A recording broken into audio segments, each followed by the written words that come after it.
त्रिभुवनकमनं तमालवर्णं रविकरगौरवराम्बरं दधाने वपुरलकुलावृताननाब्जं विजयसखे रतिरस्तु मे नवद्या।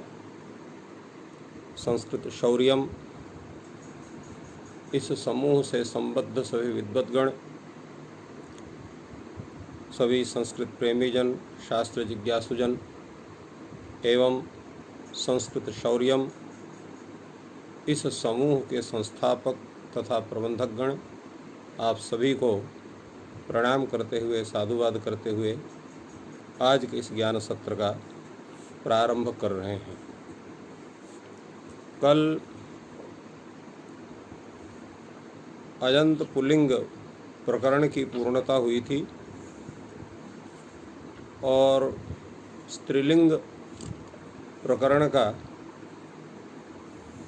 अल्पारंभ हुआ था। आज हम स्त्रीलिंग प्रकरण पर पूरा विचार यथा समय तक करेंगे। जैसा बतलाया गया है कि स्त्रीलिंग किन शब्दों के होते हैं, कैसे होते हैं, इसके विषय में तो बताया गया है। सभी शब्दों के पुल्लिंगत्व, स्त्रीलिंगत्व और नपुंसकलिंग के निर्धारण के विषय में, इस विषय में अनेक ग्रंथ भी हैं। प्रायः जितने भी व्याकरण शास्त्र के रचनाकार हुए हैं, उन लोगों ने लिंगानुशासनम नामक एक प्रकरण की भी रचना की है, जिसमें लिंगों के विषय में बतलाया गया है कौन शब्द किस लिंग का है। पर उसके सब के बावजूद भी भाष्यकार ने कहा कि लिंगमशिष्यम लोकाश्रयत्वात् लिंगस्य, लिंग पर अनुशासन करना संभव नहीं है, क्योंकि लिंग जो है वह लोक के आधार पर उसका निर्धारण होता है। प्रायः जो व्यक्ति जिस शब्द का जिस लिंग में व्यवहार कर देते हैं, वो शब्द उस लिंग में प्रचलित हो जाता है, ऐसा भी आचार्यों का कथन है। यहाँ लोक से केवल सामान्य लोक व्यवहार का मतलब नहीं है, अब लोक का मतलब है कि जो शास्त्रकार हैं, जो महाकविगण हैं, या जो इस तरह के जो विद्वान हैं, जिन्होंने शब्दों का, जिसको उनको पर्याप्त जिनका श्रम है शब्दों के ऊपर, वो जो विचार करके इस शब्द का प्रयोग करते हैं और जिस लिंग में जो शब्द है उसका प्रयोग करते हैं। दूसरे का जो है कोश के द्वारा, कोश में भी जैसे अमर कोश में है तो कहीं पुंसी कहते हैं, कहीं वो स्त्री कहते हैं, कहीं नपुंसक कहते हैं, क्लीब कैसे कहते हैं, तथा शब्दों के विषय में उन्होंने भी परिचय बताया है। ऐसे होगा। स्त्रीलिंग शब्द जो है, जो हमारे समक्ष उपस्थित होते हैं, विशेष करके अजंत में, वो कितने प्रकार के हैं, किस रूप में हैं। तो एक दो तीन प्रकार के शब्द पहले उपस्थित होते हैं। प्रथम आवंत। आवंत का मतलब होता है कि टाप, डाप और चाप प्रत्ययांत, या टाप प्रत्ययांत या चाप प्रत्ययांत या डाप प्रत्ययांत। दूसरे ञ्यंत। ञ्यंत का मतलब हो गया गी, गीस, गीन प्रत्यय जिनके अंत में हुआ है, उनको ञ्यंत कहते हैं। और तीसरे ऊंगंत, जिसमें ऊंग प्रत्यय हुआ है, ऐसे जैसे पंगुहु, बधूहु इत्यादि शब्द, ये ऊकारांत, दीर्घ उकारांत शब्द होते हैं, ऊंग प्रत्ययांत, वो भी स्त्रीलिंग के अंतर्गत आते हैं। और कुछ ऐसे शब्द हैं जो स्त्री के रूप में विवक्षित हैं, ऋकारांत हैं, या ह्रस्व इकारांत है, जैसे स्त्रियां मिक्तिन के अधिकार में जो भी प्रत्यय भीत हैं, तत्प्रत्ययांत शब्द वो भी स्त्रीलिंग है, जैसे मति शब्द हो गया, रति हो गया, बुद्धि हो गया, ये शब्द। इस तरह से स्त्रीलिंग के अनेक शब्द हैं, किंतु ये अजंत है। अजंत में प्रक्रिया जो प्रारंभ होगी वो आ, ई, उ, री, लृ, ए, ओ, ऐ, औ ऐसे ही प्रारंभ होगी, जैसा भी आप लोगों ने पुल्लिंग में पढ़ा है। तो इस रूप में यहाँ ह्रस्व अकारांत स्त्रीलिंग शब्द होना चाहिए, किंतु कहीं भी ह्रस्व अकारांत स्त्रीलिंग शब्द नहीं। जहाँ ह्रस्व अकारांत स्त्रीलिंग शब्द होगा वहाँ अजाद्यता टाप सूत्र से टाप होकर के उसको वो आवंत बन जाएगा, तो दीर्घ आकारांत शब्द हो जाएगा जो भी ह्रस्व अकारांत शब्द होगा। इस कारण से जो है ह्रस्व अकारांत शब्द न होने के कारण इस प्रकरण का जो प्रारंभ हो रहा है वो दीर्घ आकारांत शब्द से प्रारंभ हो रहा है, और पहला शब्द है रमा शब्द। रमते विष्णुना सह या सा रमा। रम धातु से नंदगी प्रचा दिव्यो लोणी नचा सूत्र से जब हम अच प्रत्यय करते हैं तो रम बनता है। तो स्त्रीत्व की विवक्षा में अजंत होने के कारण ज्यादातर टाप से टाप होकर के रमा शब्द बनता है। जब टाप होगा तो टकार पकार की संज्ञा हो केवल आ बचेगा, रम आ, आकाश सवर्ण दीर्घ से दीर्घ हो गए, रमा बनेगा। तो इस तरह से ये रमा शब्द बनता है। रमा शब्द नित्य स्त्रीलिंग है, भगवती लक्ष्मी का वाचक है। इस रमा शब्द से आप सुविभक्ति लाएंगे तो कैसे लाएंगे? रमा शब्द की प्रातिपदिक संज्ञा नहीं होगी। क्यों नहीं होगी रमा शब्द की प्रातिपदिक संज्ञा? क्योंकि यह प्रत्ययांत है, टाप प्रत्ययांत है। तो प्रत्ययांत होने के कारण अर्थवधातु प्रत्यय प्रातिपदिकम सूत्र से इसकी प्रातिपदिक संज्ञा नहीं होगी।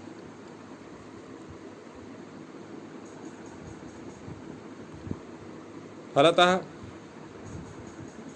तद्धि समास के पास जाएंगे तो उससे भी नहीं होगी, क्योंकि कृदंत तदादि तद्धितांत तदादि और समास की ही प्रातिपदिक संज्ञा करता है।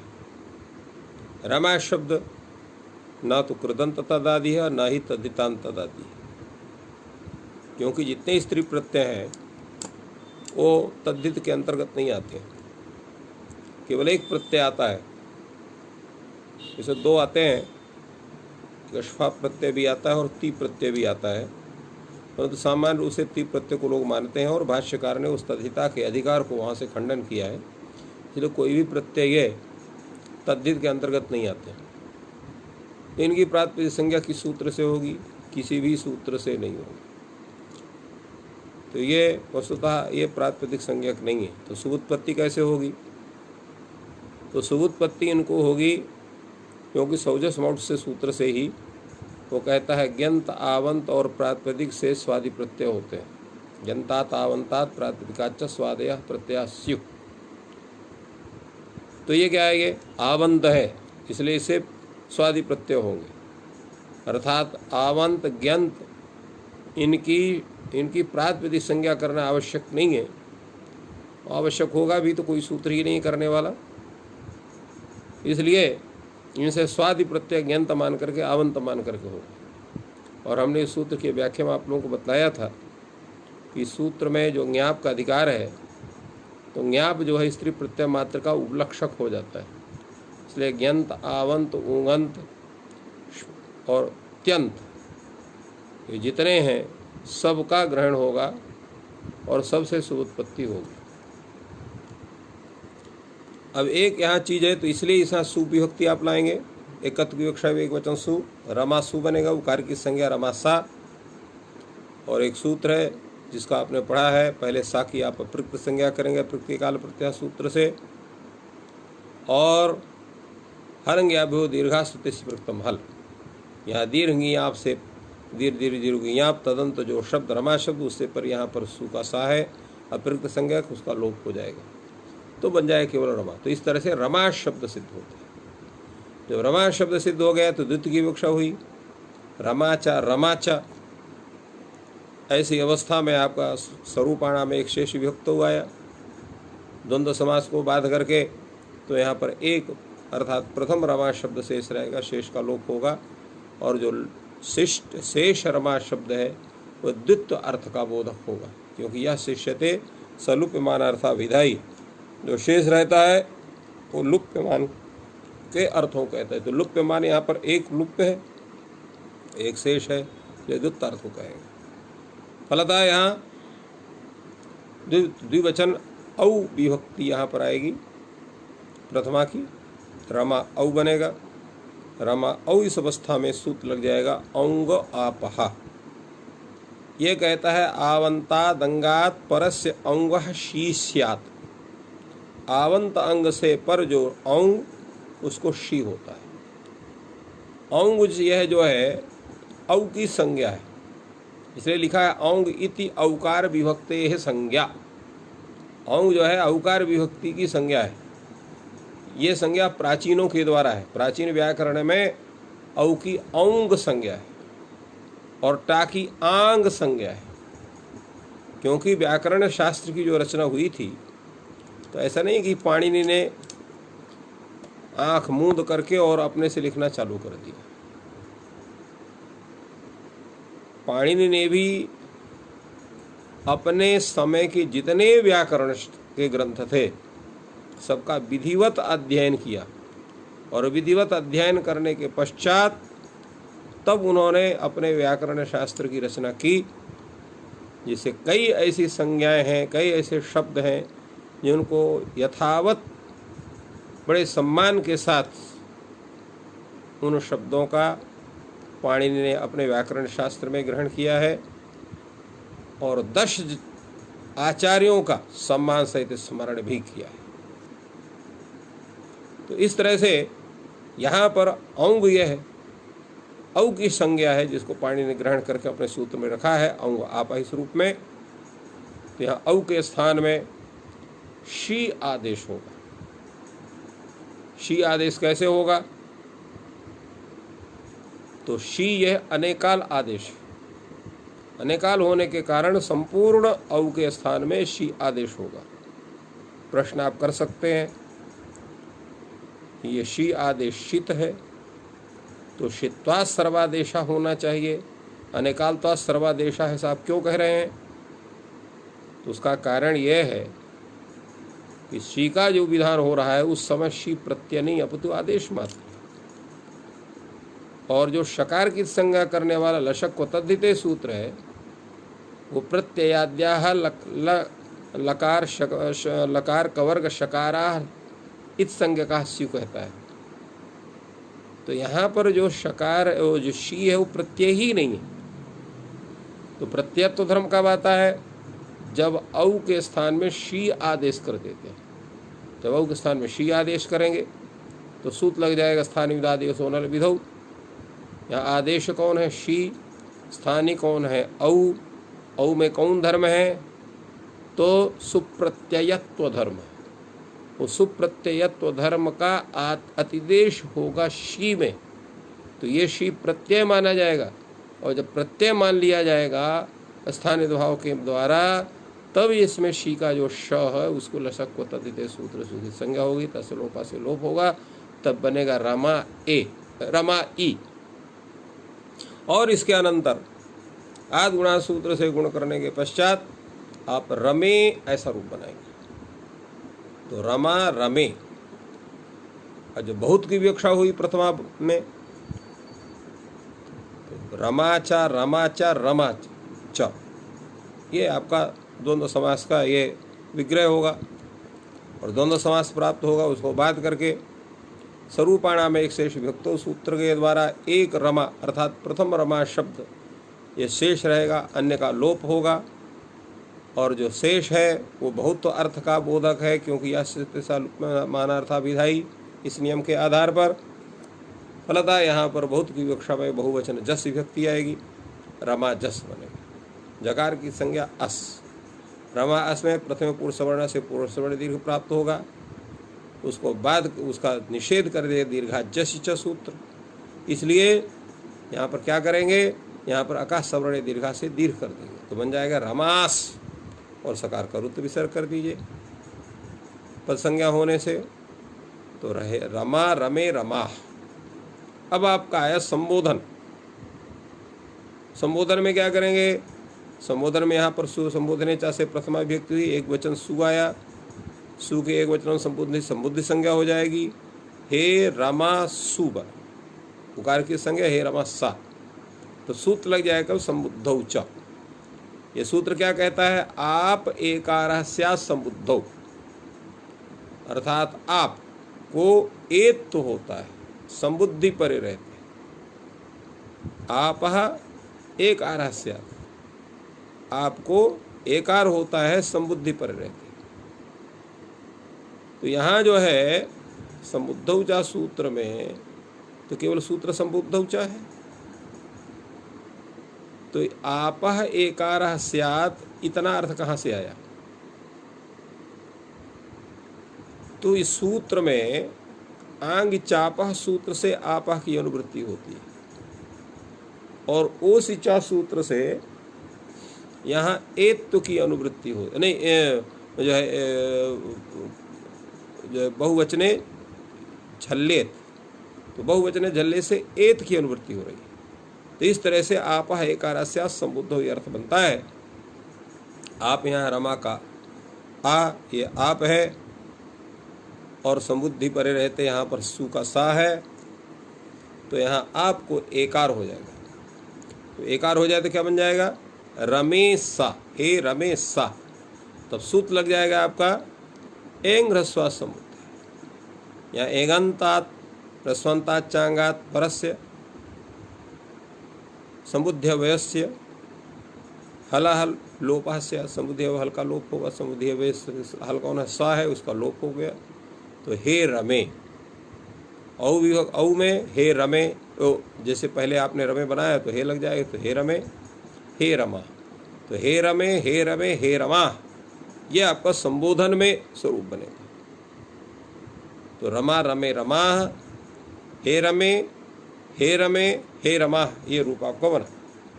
अब आपका कर्मणि द्वितीया से द्वितीया विभक्ति का नियमन हुआ, और उसमें भी एकत्व वचन, एक वचन में जो है एक वचन, यहाँ पर अम विभक्ति होगी, रमा अम बनेगा। और यहाँ अकाश सवर्ण दीर्घ से दीर्घ की प्राप्ति, उसको बाध करके प्रथम पूर्व सवर्ण से पूर्व से दीर्घ की प्राप्ति, और उसको बाध करके यहाँ अमिपूर्वा सूत्र से पूर्व रूप का विधान हो जाएगा। तो बन जाएगा रमाम। औ में फिर रमे बन जाएगा, आंगी चाप आंग आप सूत्र से औ के स्थान में शी होने के कारण। और जब शस विभक्ति आएगी तो रमा शस में यहाँ पर और किसी सूत्र की प्राप्ति नहीं है, प्रथम पूर्व सवर्ण से पूर्व सवर्ण दीर्घ हो जाएगा, तो रमास बन जाएगा। तो कहे जब यहाँ पर रमास ऐसा बन गया तो तस्मात् छसोना पुंस से सकार को नकार होना चाहिए, कहे नहीं होना चाहिए, उसे लिखा पुंस लिखा हुआ है, अर्थात पुल्लिंग में ही होता है, स्त्रीलिंग नपुंसकलिंग में नहीं होता है। इसलिए वहाँ पर पूर्व सवर्ण दीर्घ से पर होने के बावजूद भी शस का जो सकार है उसके स्थान में नकार का विधान नहीं होता है। फलतः पद संज्ञा होने के कारण उसको रुत्व विसर्ग होने से रमाह ऐसा रूप बनता है। इस तरह से रमा रमे रमाह, हे रमे हे रमे हे रमा, और रमाम रमे रमाह, ये रूप आपके बनते हैं।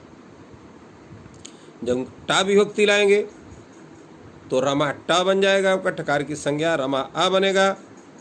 तो सूत्र लग जाएगा आपका आंग चापा, आंग ओसी चाप एकारः। इस सूत्र में बहुवचने झल्ले से एत की और ओस चा सूत्र से ओस की अनुवृत्ति होती है। आंग ओसी च आप एकारा, तो यहाँ पर आपको एकार हो जाएगा, टा विभक्ति परे है, आंग इति टा संज्ञा है, तो आंग, ये जो आंग है ये ट की संज्ञा है, इसलिए आंग का अर्थ होगा टा। तो रमा आ में यहाँ पर माँ का आ जो है, जो आप है अर्थात टाप प्रत्यय का जो आ है उसको एत हो जाएगा, तो रमे आ बन जाएगा। एचो आवश्य आदेश कर दीजिए, तो रमैया भ्याम भिस में कोई बातें नहीं है, भ्याम लगे रमाभ्याम, भिस लगे रमा भी, सकार रमा भी ही। तो जब गे विभक्ति लाएंगे तो गे विभक्ति आने पर रमा गे, जब यह ऐसा स्वरूप आपको बनेगा, गकार की संज्ञा हो जाएगी, रमा ए बनेगा।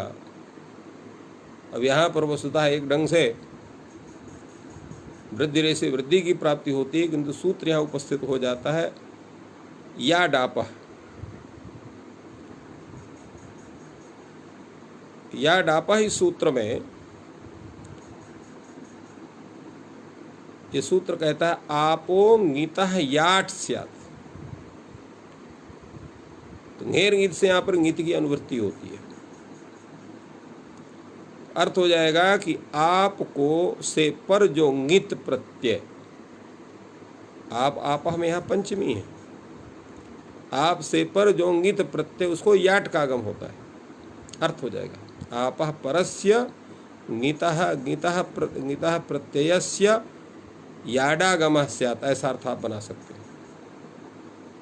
अब यहाँ घटाइए, रमा ए है, आप हो गए यहाँ पर रमा का आ, उससे पर यहाँ पर ङित प्रत्यय हो गया ङेक, जो संप्रति ए है उसको याट का आगम करेंगे। कि टित है तो आद्यंत और टकित, इस सूत्र की सहायता से याट अपने उद्देश्य के आदि में आदि अवयव होगा। उसका उद्देश्य कौन है? ए, ङित ए, उसको उसके पूर्व में याट का विधान हो जाएगा। तो रमा प्लस याट ए, याट में टकार की संज्ञा कर देंगे, तस्लोपा से लोप कर देंगे, तो रमा या ए और वृद्धि रे से वृद्धि कर देंगे, तो बन जाएगा आपका रमायई। इस तरह से रमाई रूप बने, रमायई, और द्विवचन में रमाभ्याम, बहुवचन में रमाभ्या। इसके बाद आपका पंचमी विभक्ति आया। पंचमी विभक्ति में भी एकत्व की विवक्षा में एक वचन ngसी, कसी में गकार इकार की संज्ञा, तसलोपा से लोप, रमा अस, ये भी ङित है, यहाँ पर भी याडापा सूत्र से याट का आगम हो जाएगा, अनुबंध लोप हो गया, रमा या अस, और यहाँ पर भी वृद्धि कर देंगे, तो रमाया सकार का उत्तर रमाया, रमाया, रमाभ्याम, रमाभ्या। अब षष्ठी का एक वचन आया नस, गकार की संज्ञा रमा अस, यहाँ पर भी याडापा से याट आपने किया, अनुबंध लोप किया, वृद्धि किया, रमाया सकार का रमाया। जब ओस विभक्ति लाएंगे तो रमा ओस ये बना हुआ है। यहाँ याडापा नहीं लेंगे क्योंकि ओस जो है इंगित प्रत्यय नहीं है। यहाँ क्या होगा? तो पूर्व में ही आपने पढ़ा है आंग इचापा सूत्र, ये कहता है आंग ओस च आप एकार है, आंग अथवा ओस पर रहते आपको एक एकार अंतादेश होता है, तो यहाँ आपको एकार अंतादेश हो जाएगा, तो रमे ओस बन जाएगा। एच अवश्य अयादेश कर देंगे तो रमयोस बन जाएगा, सकार का रुत विसर्ग कर दीजिए, रमयो हो। आज जब आपने बहुत की विवक्षा में बहुवचन आम लाया तो रमा आम बनेगा। अब चूंकि ये आवंत है तो ह्रस्व नद्याप सूट आपका लग जाएगा, ह्रस्वंतात नद्यंतात आवंतात चांगात परस्य आमः नुडागमस्य। तो ये कैसा अंग है? अंग संज्ञा आपने किया तो न तो ह्रस्वांत है और न ये नद्यंत है, अपितु आवंत अंग है। तो उस आवंत अंग से पर जो आम, उसको नुट का आगम हो जाएगा, तो रमा नुट आम, नुट में उकार टकार की संज्ञा तसलोपा से लोप कर दीजिए, और रमा नाम, और अटकुप्मांग नुम्बेवाए सूत्र से यहाँ पर नत्व हो जाएगा। परंतु उसके पहले नाम इसे दीर्घ भी होगा, क्योंकि नाम इस सूत्र की प्राप्ति है। वो कहता है अजंतांग से दीर्घास्या नामी, अजंतंग है रमा और नाम पर है, इसके यहाँ दीर्घ हो जाएगा, तो दीर्घ के स्थान में भी दीर्घ हो जाएगा। जैसे हमने बताया था आपको कि पर्जन्य बल लक्षणानि प्रवर्तन्ते, शास्त्र लक्षणों की सूत्रों की वृत्ति पर्जन्यवत होती है। जैसा पर्जन्य अर्थात बादल जलस्थल में भी बरसते हैं और जल रहित स्थल में भी बरसते हैं। समुद्र में भी उतना ही वर्षा करते हैं जितना मैदानी इलाके में वर्षा करते हैं, उतना ही पहाड़ों में वर्षा करते हैं। उसी तरह से शास्त्र की जहाँ जहाँ प्राप्ति है, चाहे उसके द्वारा कुछ विशेष हो या ना हो, शास्त्र की प्रवृत्ति होवे करेगी। इसलिए यहाँ पर भी नाम इसे दीर्घ होगा। तो जब प्रक्रिया आप बनाएंगे तो वहाँ पर सूत्र को प्रवृत्त करेंगे। प्राय लोग ऐसे स्थलों में जहाँ दीर्घ है वहाँ दीर्घ कर रहे हैं और नामी सूत्र की प्राप्ति है, नामी सूत्र नहीं लगाते हैं। तो उससे क्या होता है, वो प्रक्रिया का जो स्मरण है वो अधूरा हो जाता है। और शास्त्र क्या कहता है कि शास्त्र ज्ञान पूर्वक प्रयोगे धर्म, शास्त्र के अनुसार उस शब्द का ज्ञान करके ही प्रयोग में धर्म है। इसलिए शास्त्र ज्ञान पूर्वक प्रयोगे धर्म, तो शास्त्र के शब्द ज्ञान पूर्वक प्रयोगे धर्म। क्योंकि भाष्यकार ने कहा, भाष्यकार ने वहाँ पस्पशान्विक में वहाँ प्रश्न उठाया कि शब्द ज्ञाने धर्म आवश्यक प्रयोगे, और अंत में निर्णय हुआ कि शब्द ज्ञान पूर्वक प्रयोगे धर्म। तो शब्द ज्ञान का शास्त्र पूर्वक शब्द ज्ञान प्रयोगे धर्म। शास्त्र पूर्वक ज्ञान क्या है, प्रकृति प्रत्यादि के रूप में और संपूर्ण जो व्याकरण शास्त्र की प्रक्रिया है उसका ज्ञान करना ही मुख्य है। तो इसलिए वहाँ पर जो जो सूत्र जिस रूप में जहाँ भी प्रवृत्त होते हैं उनका पूरा सबका स्मरण करना चाहिए। यह नाम से दीर्घ होगा। इसके बाद अटुपांग होगा सूत्र से नाम के नकार पूर्णत्व आप करेंगे और रमाणाम आपका रूप बनेगा। इसके अनंतर आपका सूत्र आता है, ओ प्रयोग आपका ङी प्रयोग, ङी आएगा, ङी विभक्ति आएगी तो रमा ङी बनेगा, ककार की संज्ञा रमा ई। अब यहां सूत्र लग जाएगा आपका गेराम नद्याम निभ्या, तो आवंत से पर, नद्यंत से पर और निशब्द से पर जो ङी प्रत्यय उसके स्थान में आम आदेश होता है। सूत्र आप पहले पढ़ चुके हैं। तो ज्ञंतात आवंतात निशब्दाच परस्य ङे राम, ज्ञंत आवंत और नी शब्द से पर जो ङी उसको आम आदेश होता है। तो यहाँ किससे पर है, आवंत से पर है, इसलिए यहाँ पर ङी को आम आदेश हो जाएगा तो रमा आम बनेगा। और चूंकि अंगित है तो याडापह सूत्र से यहाँ पर भी याट का आगम हो जाएगा। रमा याट आम, ठकार की संज्ञा लोप, रमा या आम सवर्ण दीर्घ कर दिए, रमायाम। इस तरह से रमायाम प्रयोग बन गया। ओस में रमयोह जैसे आपने षष्ठी में बनाया, और सप्तमी बहुवचन में रमासु बनेगा, सु विभक्ति आएगी, रमासु लग जाएगा। यहाँ पर और किसी सूत्र की प्राप्ति नहीं है क्योंकि इंड से पर है नहीं, इसलिए यहाँ षत्व नहीं होगा आदेश प्रत्यय सूत्र से, तो सकार का सकार ही रहेगा, तो रमासु। इस तरह से रमा रमे रमाह, हे रमे हे रमे हे रमाह, रमाम रमे रमाह, रमया रमाभ्याम रमाभिः, रमायै रमाभ्याम रमाभ्यः, रमायाः रमाभ्याम रमाभ्यः, रमायाः रमयोः रमाणाम, रमायाम रमयोः रमासु। तो ये शब्द सामान्य रूप से है। जितने भी ये टावंत और चावंत और डावंत जितने शब्द हैं सबका रूप ये रमा शब्द की तरह चलेगा।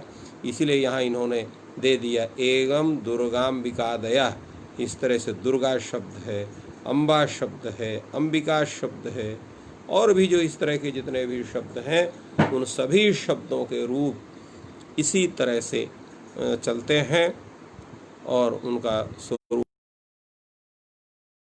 अब इसके अनंतर सर्वनाम वाले शब्द आते हैं, क्योंकि सर्वनाम का तो तीनों लिंगों में प्रयोग होता है। तो सर्वनाम शब्द में प्रथम शब्द कौन है, सर्व शब्द ही है। तो सर्व शब्द है, उसकी स्त्रीत्व में विवक्षा करेंगे तो वहाँ पर टाप प्रत्यय हो जाएगा। जैसे रम शब्द से टाप प्रत्यय रमा बना, वैसे सर्व शब्द से टाप होकर सर्वा शब्द बनेगा। तो इस सर्वा शब्द का रूप भी उसी तरह से है, चलेगा। जैसे रमा रमे रमा, तो सर्वा सर्वे सर्वाह, हे रमे हे रमे हे रमा, तो हे सर्वे हे सर्वे हे सर्वा। जैसे रमाम रमे रमा, उसी प्रकार सर्वाम सर्वे सर्वाः। जैसे रमया रमाभ्याम रमा भी, वैसे सर्वया सर्वाभ्याम सर्वा भी। किंतु जैसे रमायै रमाभ्याम रमाभ्या बनता है, वैसे रमायै नहीं बनेगा। इसका क्यों नहीं बनेगा? कहे जब सर्वा शब्द से यहाँ जब ङे विभक्ति लिंगाकार की संज्ञा ए करेंगे, तो जो याडापा से याट प्रत्यय जो प्राप्त हो रहा है वो यहाँ नहीं होगा। क्यों? इसकी सर्वनाम संज्ञा है। सर्वनाम संज्ञा होने के कारण सूत्र लग जाएगा सर्वनामनः स्यात् ढ्रस्वश्चो। ये कहता है कि आवंता सर्वनामनः गीता स्यात्, स्यात् स्यात् आपश्च ह्रस्व, अर्थात आवंत सर्वनाम संज्ञक जो आवंत शब्द है उससे विहित जो ङित प्रत्यय है, उस ङित प्रत्यय को स्याट का आगम होता है और जो आप अंश है उसको ह्रस्व हो जाता है। तो अब स्वरूप क्या है इस समय? सर्वा ङे अर्थात सर्वा ए। यहाँ क्या होगा? ङित प्रत्यय है आपका ए, उसको स्याट का आगम होगा, और आप कौन है? सर्वा का आ, उसको ह्रस्व हो जाएगा, तो सर्वस्या ए बन जाएगा। ये स्याटित है इसलिए ए के पूर्व में होगा, तो सर्वस्या ए बनेगा। अब यहाँ पर आप वृद्धि कर दीजिए वृद्धिरे सूत्र से, तो सर्वस्यै बन जाएगा। अब वर्ण समय लेंगे सर्वस्यै, तो सर्वस्यै सर्वाभ्याम सर्वाभ्या। इसी प्रकार जब ngस लाएंगे, ये भी ङित है, वहाँ पर भी स्याट आगम हो जाएगा, तो सर्वस्याः सर्वाभ्याम सर्वाभ्याः सर्वस्याः। अब ओस आएगा तो ओस च से ये तो होगा सर्वयोः। और जब आम आएगा तो यहाँ नुट प्राप्त होगा, उसको बाध करके सूत्र लग जाएगा आपका जो है यहाँ, तो आम सर्वनामना सुट, तो आम सर्वनामना सुट इस सूत्र के द्वारा यहाँ सुट का आगम हो जाएगा, तो सर्वा सुट आम बन जाएगा। तो सर्वा सुट आम जब बन जाएगा, उकार टकार की संज्ञा होगी, सर्वासाम रूप हो गए, तो सर्वासाम इसी रूप में ये रहेगा। यहाँ पर कोई दूसरे सूत्र की प्रवृत्ति यहाँ नहीं होगी। और जब बहुवचन सप्तमी एक वचन आएगा, तो सर्वांगी बनेगा, कार की संज्ञा ई। यहाँ पर क्या होगा? तो यहाँ पर भी सूत्र लग जाएगा आपका। सबसे पहले सूत्र प्रवृत्त होगा आपका कौन? तो गे राम नद्याम निभ्या, यंगी के स्थान में आम आदेश कर देगा, और फिर जो है सर्वनामना स्यात् ढस्व सूत्र से आपको ह्रस, और उस आम को जो ङी के स्थान में हुआ है उसको स्याट का आगम हो जाएगा, तो सर्वस्य आम, और दीर्घ कर दीजिए सर्वस्याम, तो सर्वस्याम सर्वयोः सर्वासु। तो इस तरह से सर्व शब्द का, सर्वा शब्द का रूप पूरा बना। सर्वा सर्वे सर्वाः, हे सर्वे हे सर्वे हे सर्वाः, सर्वया सर्वाभ्याम सर्वाभि। ये पूरा पूरा रूप रामा शब्द की तरह है। प्रथमा का, संबोधन का, द्वितीय व्यक्ति का, तृतीय व्यक्ति का, चतुर्थी व्यक्ति से चतुर्थी का एक वचन, पंचमी का एक वचन, षष्ठी का एक वचन और सप्तमी का एक वचन में परिवर्तन होगा, और साथ साथ में षष्ठी के बहुवचन में परिवर्तन होगा। इसलिए सर्वस्यै सर्वाभ्याम सर्वाभ्याः, सर्वस्याः सर्वाभ्याम सर्वाभ्याः, सर्वस्याः सर्वयोः सर्वासाम, सर्वस्याम सर्वयोः सर्वासु। तो इस तरह से ये रूप चलेगा। जितने भी सर्वनाम शब्द, चाहे विश्व शब्द हो, चाहे आपको उभ शब्द हो, उभय शब्द हो, डतर डत प्रत्यान हो, इतर इतर इतर, अन्य अनतर इत्यादि जितने भी शब्द हैं, जितने भी ह्रस्व अकारांत शब्द हैं, उनको सबको टाप हो करके ये रूप चलेगा। अंतर खाली इतने, जैसे उभ शब्द है उसके केवल द्विवचन में रूप चलेगा, उभय शब्द का एक वचन में और बहुवचन में रूप चलेगा। तो जो जैसे शब्द है स्त्रीलिंग में भी उनको टाप करने के पश्चात उभय जितने भी सर्वनाम संज्ञक शब्द हैं सबका सर्वा शब्द के समान इनका सबका रूप चलेगा। तो इस तरह से हम लोग आकारांत जो सर्वनाम शब्द है उनका ज्ञान करते हैं। अब यहाँ पर सर्वनाम संज्ञक कुछ ऐसे शब्द हैं जिनकी विकल्प से सर्वनाम संज्ञा होती है, उनकी भी चर्चा है। चलिए उन पर हम विचार करते हैं। सूत्र है विभाषा दिक् समासे बहुव्रीह्यौ। ये कहता है कि बहुव्रीहि में जहाँ दिक् संबंधी समास हुआ है, बहुव्रीहि में दिक् संबंधी समास करने वाला एक सूत्र है दिङ् नामान्यंतराले। तो दिङ् नामान्यंतराले सूत्र से जहाँ पर बहुव्रीहि समास हुआ है, उस स्थल में उस शब्द की, समस्त शब्द की जो सर्वनाम संज्ञा है वो विकल्प से होगी, ये सूत्र कहता है। विभाषे माने विभाषा दिक् समासे बहुव्रीह्यो, बहुव्रीह्यो दिक् समासे विभाषा सर्वनाम संज्ञा का स्यात्, ये आप उसका कर सकते हैं। विकल्पेन तस्य सर्वनाम संज्ञा भवति। प्रयोग है आपका उत्तर पूर्वा शब्द है, तो उत्तरायाः पूर्वस्याश्च दिशः अंतरालम, ऐसा इसका विग्रह होगा। उत्तरस्याः पूर्वस्याश्च दिशः अंतरालम, ऐसा विग्रह करेंगे। दिङ् नामान्यंतराले सूत्र से वहाँ बहुव्रीहि समास करेंगे। समास आदि समास संबंधी संपूर्ण कार्य करने के बाद जो शब्द बनेगा वो बनेगा उत्तर पूर्वा। अब उस उत्तर पूर्वा शब्द का आप रूप कैसे चलाएंगे? तो उत्तर पूर्वा शब्द का रूप यद्यपि सर्वनाम संज्ञा तो सर्वत्र होगी, विकल्प से ही सही, पर सर्वनाम संज्ञों के देशक कार्य जो हैं वो प्रारंभ होते हैं चतुर्थी विभक्ति से। यहाँ आपके जो है ये स्त्रीलिंग में, इसलिए उत्तर पूर्वा, उत्तर पूर्वे, उत्तर पूर्वा, हे उत्तर पूर्वे, हे उत्तर पूर्वे, हे उत्तर पूर्वा, उत्तर पूर्वा, उत्तर पूर्व पूर्वे, उत्तर पूर्वा, उत्तर पूर्वया, उत्तर पूर्वाभ्याम, उत्तर पूर्वाभिः। अब यहाँ पर क्या होगा? एक बार स्याट होगा, एक बार याट होगा। जब सर्वनाम संज्ञा करेंगे तो स्याट का आगम होगा, जब सर्वनाम संज्ञा नहीं करेंगे तो याट का आगम होगा। तो उत्तर पूर्वस्य ही बन गया, जैसे सर्वस्य ही बना था जब आपने स्याट प्रत्यय किया। किंतु जो विकल्प सर्वनाम संज्ञा, जो सर्वनाम संज्ञा नहीं होगी तो स्याट होगा नहीं, तो वहाँ पर याट आपा से याट हो जाएगा। इसलिए उत्तर पूर्वस्य उत्तर पूर्वायै, इसमें दोनों का स्वरूप है। रमा शब्द का भी स्वरूप है और सर्वा शब्द का भी स्वरूप है। तो रमा की तरह उत्तर पूर्वायै हो गया और सर्वा शब्द के समान सर्व जो है उत्तर पूर्वस्य ही हो गया।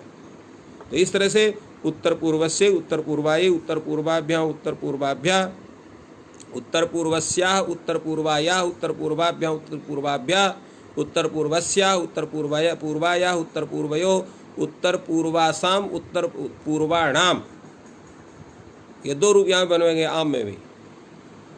और उत्तर पूर्वस्याम, उत्तर पूर्वायाम, उत्तर पूर्वयो, उत्तर पूर्वास। तो इस तरह से उत्तर पूर्वा शब्द का रूप हम लोग सिद्ध करते हैं, उसको चलाते हैं। और इसके अनंतर द्वितीय शब्द है, तृतीय शब्द है। इसके लिए सर्वनाम संज्ञा का वैकल्पिक विधान करने वाला सूत्र आपको मिल चुका, वार्तिक है वहाँ पर। तीय संगित सुवा, तीय प्रत्ययांत जो शब्द है ङित प्रत्यय पर रहते उसकी सर्वनाम ङित प्रत्यय के विषय में सर्वनाम संज्ञा कहाँ होगी? जहाँ ङित प्रत्यय का विषय वहीं पर होगी। सर्वनाम संज्ञा तो पहले करेंगे, परंतु पहले करेंगे शुभोत्पत्ति के पूर्व ही सर्वनाम संज्ञा होती है, हमने आप सबको बतलाया था। परंतु तद विषय वहाँ पर बुद्धि का होना चाहिए।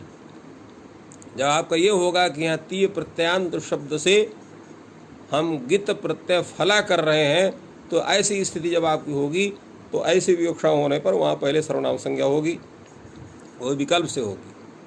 तो सर्वनाम संज्ञा होगी वहाँ विकल्प से, ङित प्रत्यय पर रहते, तो यहाँ पर भी द्वितीय, द्वितीया, द्वितीये, द्वितीयाः, हे द्वितीये, हे द्वितीये, हे द्वितीयाः, द्वितीयया, द्वितीयाभ्याम, द्वितीयाभिः।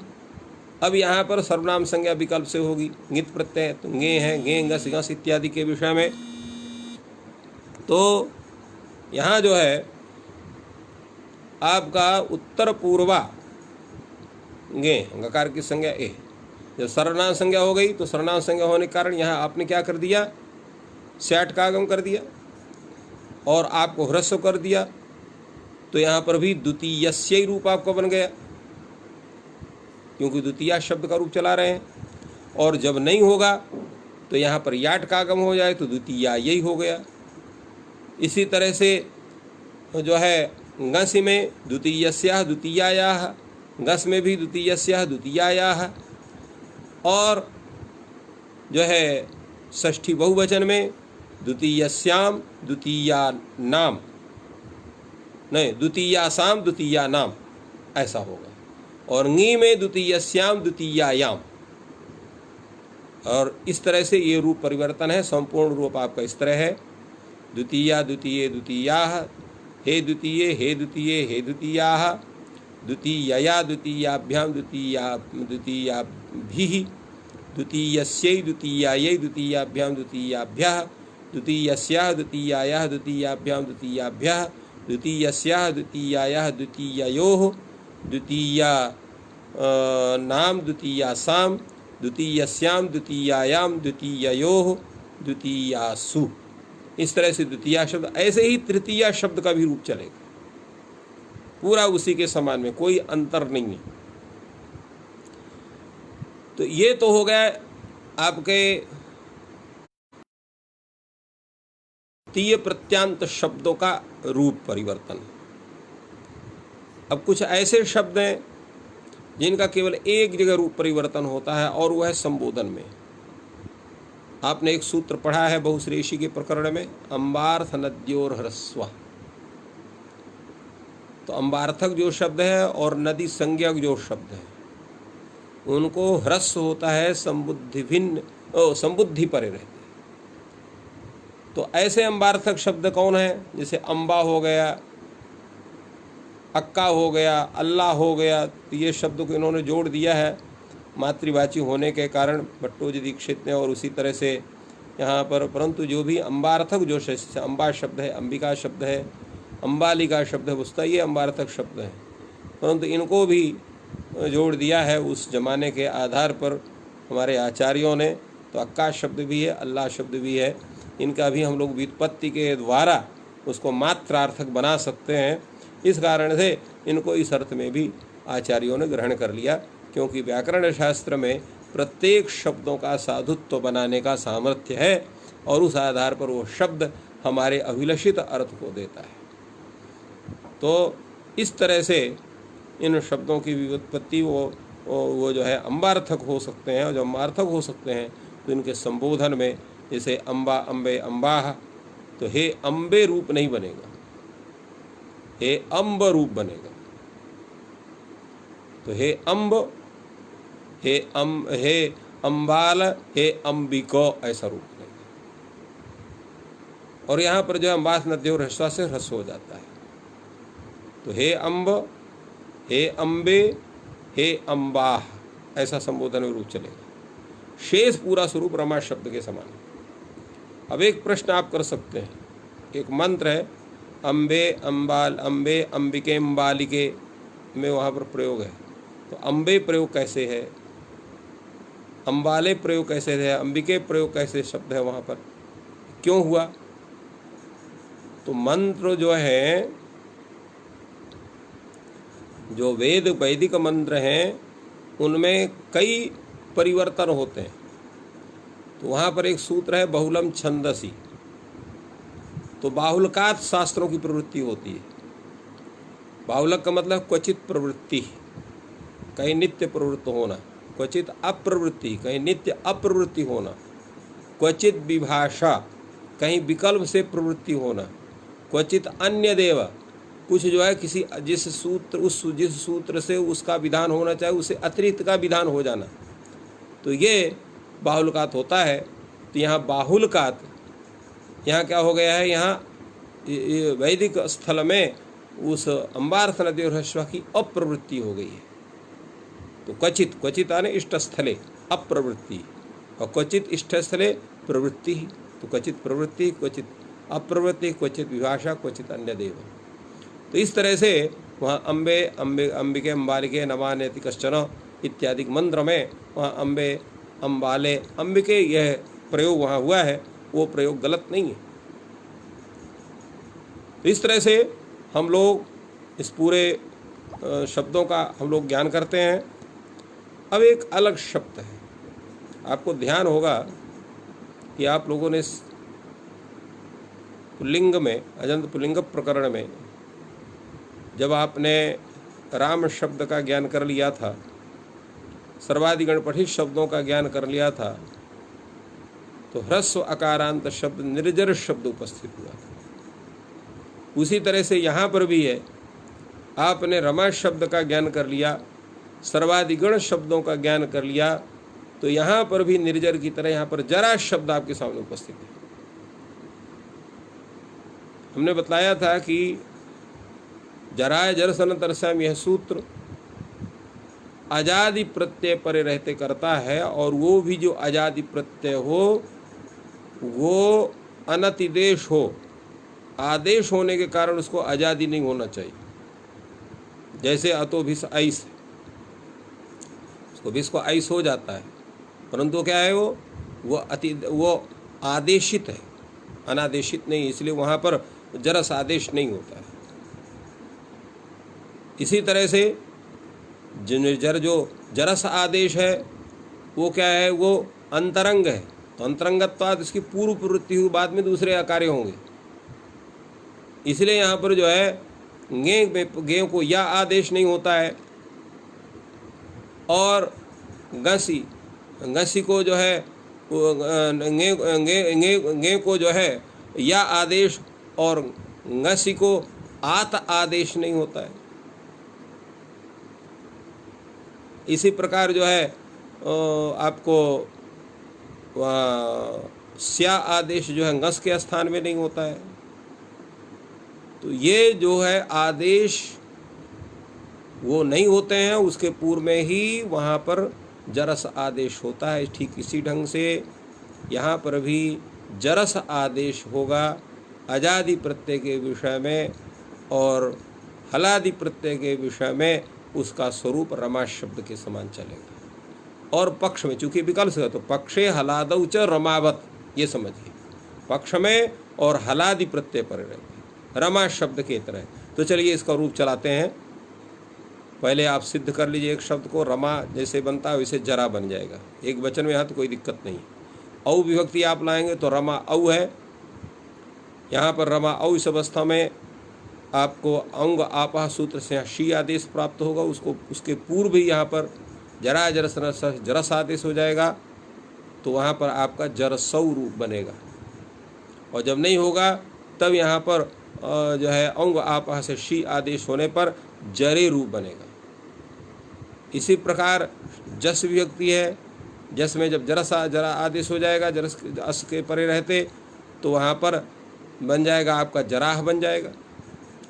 नहीं, वो जब जरस आदेश हो जाएगा तो जरसह रूप बन जाएगा, और जब नहीं होगा तो वहाँ पर जराह रूप बनेगा। तो इस तरह से इसका पूरा स्वरूप हो गया।